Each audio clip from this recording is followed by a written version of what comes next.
कस्तुरबा रुग्णालयामध्ये नेमकं काय घडलं होतं पाहूयात। उद्देश काय तुम्हाला हिंदू धर्माबद्दल एवढा का वाईट वाटतं?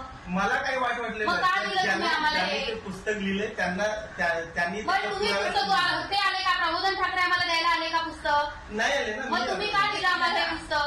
आमच्या लोकांना हे गिफ्ट म्हणून का वाटलं? तुमच्याकडे एखादी वस्तू नव्हती का वाटायला? तुमच्याकडे दुसरी वस्तू नव्हती का वाटायला?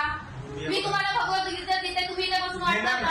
घेणार ना? तरी पण मी हे नाही घेणार, कारण की त्यामध्ये भगवद्गीतेमध्ये चांगलेच विचार आहेत। याच्यामध्ये सगळं हिंदू धर्माबद्दल वाईट लिहिलेलं आहे। आणि मला तुम्हाला एक एवढं सांगायचंय, तुम्हाला हिंदू धर्माबद्दल एवढं आहे ना, हिंदू धर्मावाल्या मुलींकडून तुम्ही स्टँडअप घेऊ पण नका।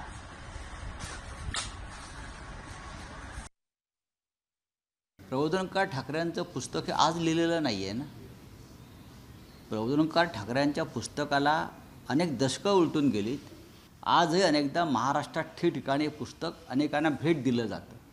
आजही इतक्या वर्षांनंतर या पुस्तकाच्या प्रबोधनकारांच्या हजारो प्रती विकल्या जातात आजही। तर हे पुस्तक देणं हा गुन्हा नाही, या पुस्तकावर बंदी नाही। फक्त त्याच्यामध्ये हिंदुत्वाचं जे काही लोकांनी जे ढोंग निर्माण केलेलं आहे देवळातल्या धर्मावर आणि धर्मातल्या देवावर, त्याच्यावर प्रबोधनकारांचे जे प्रखर भाष्य आहे त्यात काही चुकलेलं नाही। आता isakal.com आहे देशातील नंबर 1 ची मराठी न्यूज वेबसाईट। प्रत्येक अपडेटसाठी isakal.com ला नक्की भेट द्या।